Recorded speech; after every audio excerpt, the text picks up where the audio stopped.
Sallallahu ala Muhammad.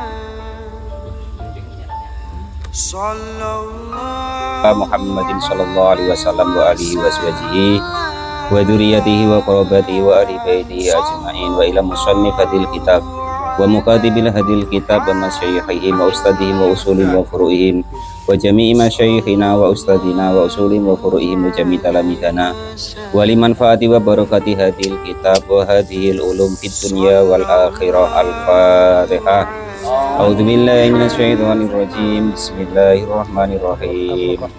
Alhamdulillahi rabbil alamin arrahmanir rahim maliki yaumiddin.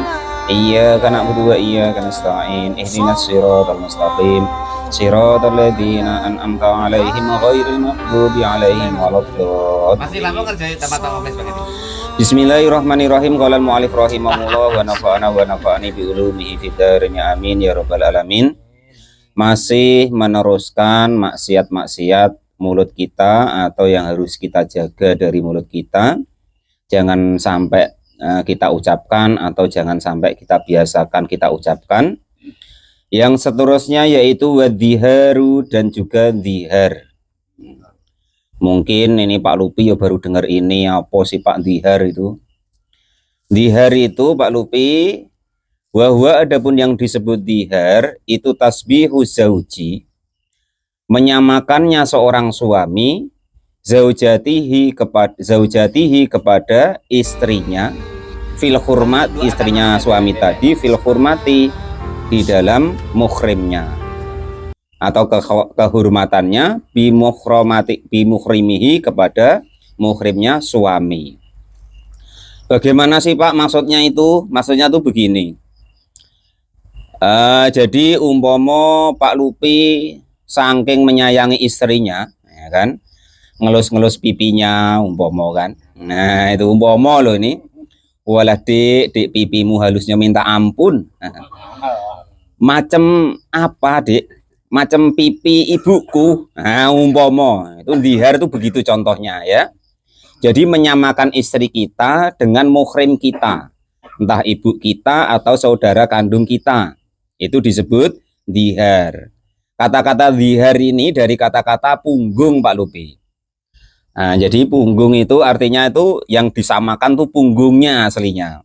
Cuman itu dalam hukum itu semuanya. Nah, termasuk bagian-bagian dalam. Nah, umpama kan. Pak Lupi, umpama kok dek punggungmu halus nian macam punggung ibu aku. Nah, menyamakan istri kita dengan ibu kita, dengan saudara perempuan kita. Nah, yang seperti itu dalam hukum namanya dhihar. Nah, dan itu dilarang di dalam syariat kita. Nah, itu Pak Lupi ya. Sudah dinikmati wae, jangan disamakan dengan yang lainnya. Nah, istri itu begitu ya. Bahkan dengan hukum dhihar ini, kalau kita baca dalam Al-Quran itu ada ayat yang namanya Al-Mujadalah. Nah, Al-Mujadalah itu apa sih? Itu yaitu apa ya?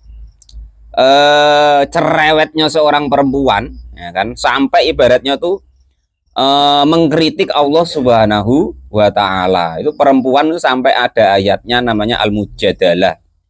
Nah itu ya gara-gara dhihar ini gitu. Jadi ceritanya tuh begini, ada seorang perempuan cantik ya, dicontohkan ini tentu cantik Pak Lupi ya, kalau tidak cantik tidak dibahas. Biasanya kalau tidak cantik tidak begitu dibahas. Jadi di zaman sahabat itu ada seorang perempuan cantik. Nah itu sama suaminya itu dikata seperti itu. Wah ide cantik nian, kau ini macam ibuku lah, kurang lebih seperti itu. Atau makanya itu disebut hukumnya namanya dhihar, itu menyamakan punggung atau menyamakan tubuh istri kita dengan ibu kita atau adik kandung kita. Nah, itu namanya dhihar. Yang seperti itu dilarang dalam agama. Andekan dulu-dulu kok kita pernah seperti itu, maka itu nanti ada namanya kafarohnya atau wajib dibayar, wajib kena denda. Nah, itu. Lah dhihar ini itu kalau zaman dulu itu di zaman sahabat itu terus laki-laki tadi tidak mau menggauli istrinya. Istrinya tuh terus dibiarin, ibaratnya itu ditalak ya enggak, tapi seolah-olah itu ditalak atau dicerai. Nah, itulah hukum dihar itu seperti itu. Makanya di zaman itu siapa nama sohibahnya atau sahabat perempuan itu ya? Lupa Pak Lupi. Pokoknya kurang lebih begitulah kisahnya itu ya. Lah maka dengan begitu nggak terima perempuan itu tadi Pak Lupi, wong dia sudah baik-baik ngelayanin suaminya segala macam, gara-gara ada zihar tadi. Yang zihar ini sebenarnya hukum dari sebelum Islam itu ada, itu sudah ada namanya zihar itu. Lah adatnya orang Arab dulu, asal orang itu sudah mendihar istrinya, itu dia tidak boleh menggaulinya lagi. Nah, jadi seolah-olah sudah dicerai. Lah itu para perempuan atau sahabat di zaman itu nangis, malam-malam itu sholat, ya kan, mengadu kepada Allah Subhanahu wa Ta'ala. Itu yang itu loh Mir ayatnya, yang tahawurokuma itu loh Mir. Nah itu ayatnya yang itu. Nah, jadi dihar itu begitu. Lah kalau kok kita mengucapkan dihar seperti tadi Pak Lupi, menyamakan entah punggungnya, entah pipinya, entah matanya. Adek mata kamu, wahai bening nian macam mata ibuku. Jadi menyamakan istri dengan muhrim kita itu disebut namanya dihar, termasuk maksiatnya mulut kita. Kalau bisa kita hindari. Lah terus kalau sudah pernah terlanjur Pak, wong saya saking sayangnya kepada ibu saya, lah istri saya itu sama dengan ibu saya sudah pernah ngomong seperti itu bagaimana? Nanti ada caranya sendiri ya. Afada memberi faedah atau menerangkan hukum tersebut siapa? Syekhul Islami Imam Al-Ghazali. Wafihi, dan itu sebab di dalam hukum dihar, wali ajli dihari artinya dengan sebab adanya dihar kita tadi, kafarotun adapun kita wajib membayar kafaroh atau membayar denda. In lam yatliquha, jika tidak menceraikan siapa laki-laki tadi kepada perempuan tadi ba'dahu, setelah dihar tadi, setelah dia mengucapkan itu tadi.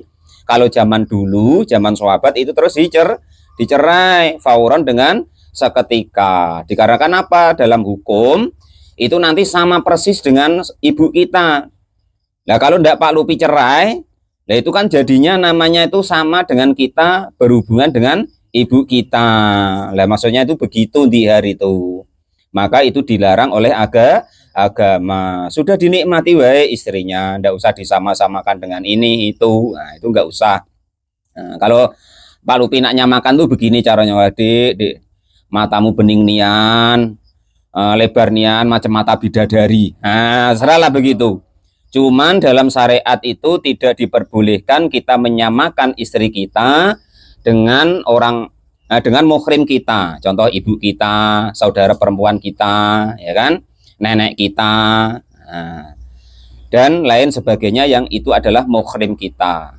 Kita samakan istri kita tadi dengan orang-orang yang haram kita nikahi. Maka itu disebut dihar. Maka kalau sudah ada terjadi yang seperti itu, kok istrinya itu tidak dicerai, maka kita wajib bayar kafaroh atau denda. Wah sayang Pak Muin, cantik nian, cemana lah solusinya Pak? Nah solusinya dalam syariatnya kita membayar kafaroh atau membayar denda. Ai zamanun artinya waktu, imkanun firqoti yang memungkinkan untuk berpisah, syariatin yang dibolehkan oleh syariat Islam. Ai bi ayaskutu artinya jika kok berdiam diri siapa laki-laki tadi angtolakiha dari menceraikan istrinya yang sudah didiharkan tadi, bikot rinutqihi di dalam kira-kira lamanya waktu ucapannya, bima dengan sesuatu yaqau yang jatuh bidanma apa firokiha, pisahnya laki-laki tadi dengan perempuan tadi, katolak tuka contohnya waktunya itu seperti mencerai siapa saya kepadamu.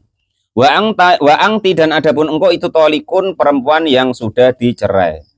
Walau jahilan walaupun tidak tahu hukumnya, au nasian atau lupa. Nah, jadi itu kalau kok dalam dulu, ya kan, itu hukumnya harus terus dicerai karena hukumnya sudah sama dengan ibu kita, sama dengan saudara perempuan kita, makanya nanti haram digauli, nah, haram dikoloni Pak Lupi, makanya wajib dicerai. Nah, itu kalau zaman dulu. Lah, ini kasusnya andekan kok Pak Lupi sayang, ya kan, sayang nian Pak Muin, bapaknya kayo, warisannya banyak, cantik pula, ya kan. Nah, itu melayani yo hebat, saya terlanjur ngomong macam-macam itu tadi. Padahal saya tidak tahu loh Pak, walau jahilan, walaupun nggak tahu, au nasian atau lupa loh Pak, hukum itu tetap itu hukumnya namanya dhihar. Nah ya, nah itu pokoknya hati-hati, jangan kita ucapkan, jangan kita kerjakan ucapan-ucapan yang demikian itu. Itu termasuk maksiatnya mulut kita karena menjadikan istri kita teraniaya gara-gara ucapan kita tadi. Sudah tahu inti yang disebut dhihar ya, yaitu menyamakan istri kita, menyamakan apanya, bentuk, maksudnya badannya loh ini, yang dimaksud ini badannya yang ada di tubuhnya, menyamakan istri kita, tubuhnya atau apapun anggota badannya, menyamakan dengan ibu kita atau muhrim kita, itu disebut namanya dhihar. Maka yang demikian itu kalau kok Pak Lupi sayang tidak mau menceraikannya, maka boleh membayar kafaroh atau bayar denda. Dendanya apa Pak? Wahya ataupun denda ya, kalau ail kafaroh itu artinya dendanya tadi itu kurokobatin, memerdekakan hamba saya yang perempuan, mukminatin yang beriman kepada Allah. Fala tajzi'u, maka tidak cukup apa kafirotun, memerdekakan hamba saya atau budak yang kafir. Kalau sekarang sudah nggak ada, berarti hukum yang ini sudah nggak berlaku Pak Lupi. Berarti antara yang dua ini nanti masih ada dua solusi. Ini sebenarnya tiga, tapi yang satu ini sudah nggak ada sekarang, hamba saya atau budak itu ya sudah dihapuskan oleh PBB entah tahun berapa itu.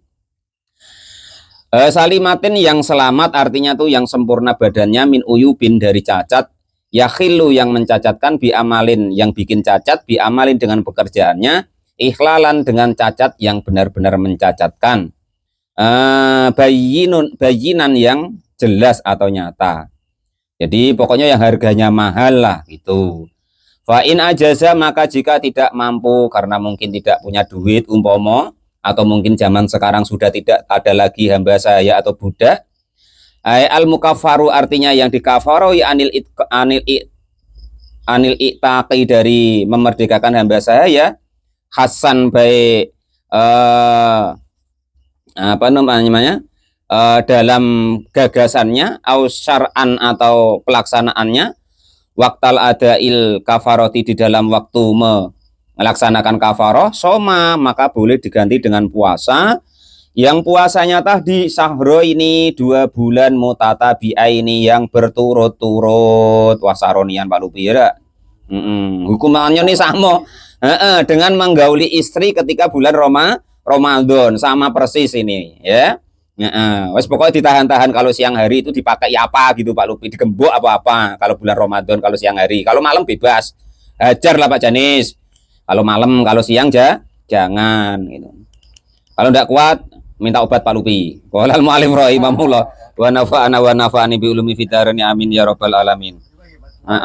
Lah kalau kepengen yang macam Bang Rifat kemarin tuh 1 jam, tanya Bang Rifat, tanya apa Kang Dedi, tuh caranya. Atau kemarin saya suruh tanya Pak Mukhlis ya, deal kemarin sudah ya, gak usah dibahas lagi yang itu ya, untuk malam Rebu ya. Nah, jadi kalau kok tidak telat kita memerdekakan hamba saya karena di syariatnya sudah nggak ada, atau kita membayangkan itu sudah tidak ketemu, maka wajib puasa 2 bulan berturut-turut. An kafarotihi, dari membayar kafarohnya daripada pengganti memerdekakan hamba saya atau budak tadi. Farroqiku, maka adapun budak atau hamba saya laki-laki itu layu kafiru, tidak bisa menyamai kafarohnya illa bisaumi, kecuali dengan berpuasa. Li'annahu, karena sesungguhnya umpama kok itu terjadi kepada hamba saya atau budak, itu layu kafiru, tidak bisa berkafaroh illa bisaumi, kecuali dengan puasa. Kan tidak mungkin budak kok membayar memerdekakan budak atau hamba sahaya tadi. Maka dari mulai berpuasa 2 bulan berturut-turut li'anahu, karena sesungguhnya memerdekakan budak itu mu'assarun, menyusahkan. Itulah yamliku, karena tidak memiliki siapa hamba sahaya atau budak tadi syai'an kepada sesuatu. Jadi kalau ini terjadi bukan kepada orang merdeka seperti kita ini, maksudnya merdeka ini hamba sahaya, bukan negara merdeka loh Pak Lupi ya, hukum hamba sahaya atau budak itu loh, maka tidak perlu memerdekakan hamba sahaya atau budak, tapi langsung puasa 2 bulan berturut-turut. Wayang kotiu, dan terputus apa atatabiun, terus menerusnya tadi, bifauti yaumin, dengan lepasnya atau mokahnya putus puasanya sehari, walau biudrin, walaupun dengan udur, kamarodin contohnya seperti sakit, au safarin, atau dalam perjalanan. Fayajibu, maka hukumnya wajib apa istiqnafu, mengulangi dari awal, la bifautihi, bukan dari lepasnya tadi. Nah, binahwi jununin, seperti sepadannya orang gila. Jadi kalau kok kita dihar tadi kepada istri kita, kan hamba sahaya atau budak kan sudah nggak ada, maka wajib diganti dengan puasa 2 bulan berturut-turut, atau sama persis kemarin Pak Janis ya, pengantin baru bulan puasa, kecolongan siang hari Ramadan, berbuat suami istri, maka yo nanti diganti puasa 2 bulan berturut-turut. Nah, itu 2 bulan berturut-turut itu, andaikan sehari saja itu lepas Pak Lupi, artinya mokah dalam 2 bulan itu, maka tidak disebut terus-menerus, harus mengulangi dari awal lagi. Pokok ditahan lah kalau bulan puasa ya. Atau ini tadi dihar itu kalau bisa nggak usah. Nah, pokoknya dinikmati wae, jangan disamo-samokan, jangan dibanding-bandingkan. Lah itu maksudnya itu. Baik perbandingan yang baik maupun perbandingan yang buruk gitu loh.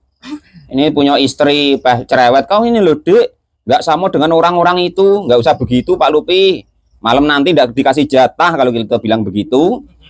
Ngalah wae, macam mana biar dikasih nanti malam ya. Nah, jadi intinya dihar tadi, kalau tidak bisa memerdekakan hamba sahaya perempuan yang harganya mahal, maka kita wajib puasa 2 bulan berturut-turut. Andaikan dalam 2 bulan tuh ada putus sehari wae Bang Rifat, maka wajib mengulangi dari awal ngitungnya ya, bukan dari mulai apanya, mulai putusnya ya. Jadi harus berturut-turut, maksudnya berturut-turut itu tidak boleh lepas sehari pun.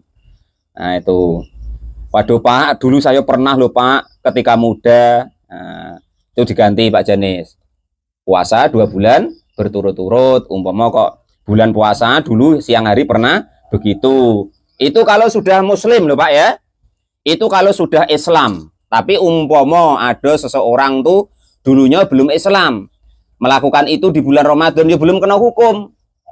Nah, mulai kena hukum itu ketika dia sudah masuk Islam, maka baru itu hukum itu terjadi tuh ya.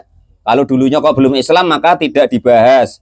Masalah nikahnya yang nggak dibahas, tidak perlu ngulangi, sholatnya nggak perlu ngodoi, puasanya yang nggak perlu ngodoi, mulai dihitung dari mulai dia masuk Islam.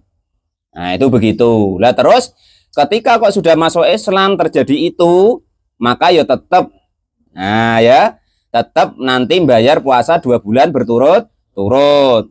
Waduh Pak, jangan kok puasa 2 bulan berturut-turut.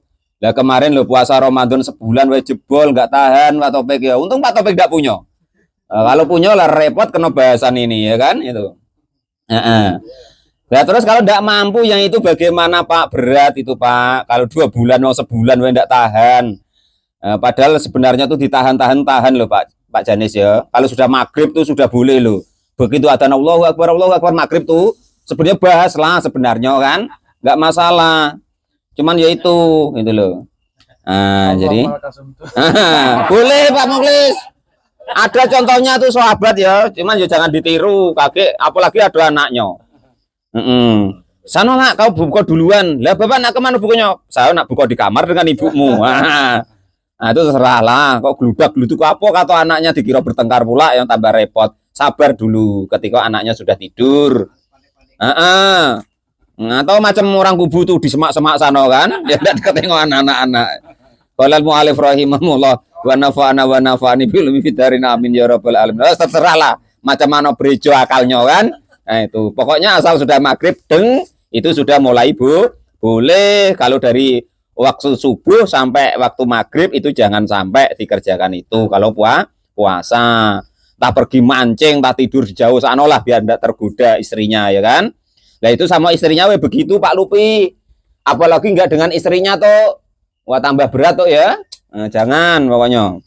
Qala al-mu'allif rahimahullah. Andai kan itu tadi umpama Pak sebulan wis tidak telap kecolongan ya kan.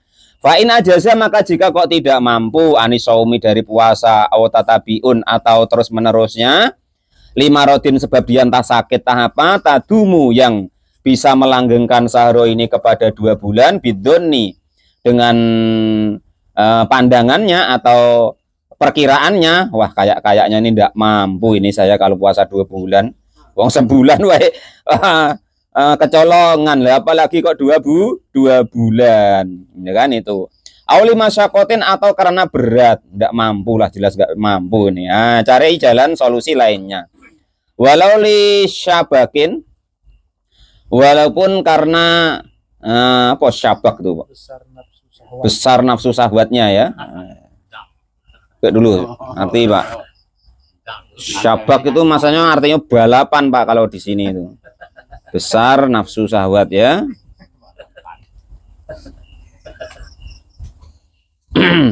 Ya, jadi upama kok besar nafsu syahwatnya, ya sama Pak sebenarnya maknanya tuh salah satunya ya memang balapan nafsunya maksudnya gitu. Au khaufin atau takut ziyadati au khaufi ziyadati maridin atau karena takut tambahnya sakit andaikan dia sedang sakit. Maka andaikan tidak mampu memerdekakan hamba saya atau budak tadi, tidak mampu puasa 2 bulan berturut-turut, boleh ada keringanan yaitu ata'ama, memberikan makan ayil a'to, artinya memberikan siapa orang yang dihar tadi kepada istrinya, memberi makan sitina kepada 60 apanya miskinan orang miskinnya ahli zakatin yang masih ahli zakat atau mustahik daripada zakat, orang miskin yang kedudukannya mustahik zakat. Berarti jumlahnya kurang lebih sitina 60 apanya mud dan mudnya. 1 mud itu kurang lebih kalau dalam timbangan madhab Syafi'i, Maliki, terus Hambali itu kurang lebih yaitu 2,5 kilo. Nah itu ya. Kalau madhab Hanafi itu kurang lebih 3,8 kilo. Nah itu. Makanya kalau kita kok zakat fitrah itu pakai duit harus sejumlah 3,8 kilo. Tidak boleh pakai pakai 2,5 kilo, karena 2,5 kilo itu harus bentuk barang atau beras atau makanan pokok.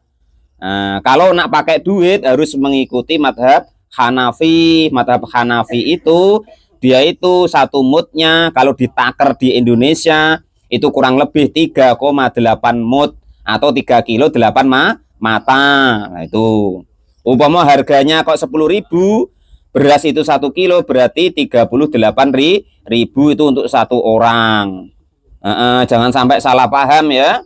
Nanti kita zakat pakai duit ya kan. Apa Pak 38.000, umpama harga 10 kilo sekilo harga 10.000. Lah beras harganya berapa? Wong 2,5 kilo kok 38.000. Yang diukur bukan 2,5 kilo, tapi ukurannya Imam Hanafi yaitu 3,8 kilo. Nah seharga itu ya. Nah itu caranya begitu. Jangan nyalain panitia zakat ya. Kasihan panitia zakat itu sudah pening disalah-salahin pula Pak Lupi ya kan. Itu. Qala al-mu'allif rahimahullah, jadi memberi makan 60 orang miskin. Yang 1 orang miskinnya 1 mud. Yang 1 mudnya itu kalau beras itu 2,5 kilogram. Min jinsi fitratihi, dari jenis zakat fitrahnya orang tersebut. Fa'in ajaza, maka jika kok tidak mampu minal jam'i dari semuanya, lam taskut, maka hukumnya tidak gugur apal kafarotu kafaroh bayar denda tadi anhu dari orang yang berbuat dihar tadi.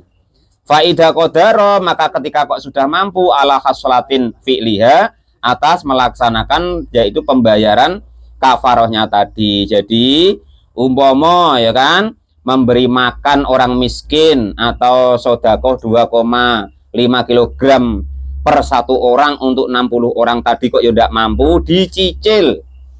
Nah, sehari 2,5, 2-3 hari besok lagi, dihitung sampai 60 kali. Nah, itu caranya begitu. Kalau dikasih ke satu orang Pak, nggak boleh. Harus ke 60 orang. Ya, kalau kok sekaligus itu harus 60 orang. Nah, jadi bisa dicicil tiap hari 2,5 kilo, besok lagi 2,5 kilo. Pas tidak ada yang dimakan dewek, tidak ada, ya perai dulu. Besoknya lagi, terus sampai dihitung sampai 60 kali. Nah, itu tata caranya seperti itu tadi. Qalal mu'alif rahimahullah. Jadi di hari itu tadi, andaikan kita dulu pernah seperti itu, diingat-ingat. Nah, cara termudahnya yaitu bayar kafarohnya. Nah, itu yaitu kita puasa 2 bulan berturut-turut. Andaikan kok nggak mampu, ya memberi makan orang miskin 60 orang. Sekiranya sebanyak kita bayar zakat fitrah. Nah, itu ya 60 orang. Nah, itu diingat-ingat andaikan kok terjadi. Wes pokoknya pesan saya, istri itu ya kan, walaupun cerewet, walaupun kurang ini itu, tidak usah kita banding-bandingkan, makin marah Pak Lupi. Pokok disanjung-sanjung tuh lah, disenangkan, dimanjoi. Nah, itu caranya begitu. Yang penting jangan dibanding-bandingkan. Nah, itu pantang nian perempuan itu. Bahasa Jawanya itu ada lagunya Pak. Jangan dibanding-banding kayak itu loh, entah apa itu. Jangan dirubah tapi loh Pak. Lagunya tuh dibanding-banding ke, jangan diblending-blending ke lo ya. Kakek dirubah pula. Kayaknya begitu Pak, bukan, itu artinya sudah beda kalau diblending-blending ke ya. Itu seperti itu. Sudah deal ya itu ya. Di hari itu termasuk maksiatnya mulut kita jangan kita kerjakan. Dihar itu apa sih? Menyamakan kata asli daripada dihar itu punggung. Maksudnya bagaimana? Menyamakan istri kita dengan muhrim kita. Nah, itu maksudnya dihar itu begitu. Adik, matamu macam mata ibuku. Matamu iku. Ngodi pula kalau perempuannya galak itu kan. Jangan moto-motoan. Nah, gitu. Qalal mu'alif rahimahullah. Itu namanya dihar. Kalau kok kita sudah pernah terjadi seperti itu, maka kita wajib membayar kafaroh. Yang pertama, kalau mampu memerdekakan hamba saya atau budak. Andaikan itu sudah nggak ada, boleh diganti dengan puasa 2 bulan berturut-turut, tapi jangan sampai putus sehari pun ya. Andaikan putus sehari pun itu ngulang dari awal ngitungnya. Andaikan itu yang nggak mampu, kita bisa memberi makan orang miskin 1 mud per harinya selama 60 hari atau langsung sehari ya 60 orang. Lah itu termasuk juga yaitu bagian daripada maksiatnya daripada mulut. Wa minha, dan itu termasuk maksiatnya mulut lagi, aimim ma'asil lisani. Artinya termasuk maksiatnya mulut itu Allahnu fil Quran, bermain-main dengan Al-Quran. Wallahu a'lam bishawab. Alhamdulillahirabbil alamin. Tanyanya nanti saja.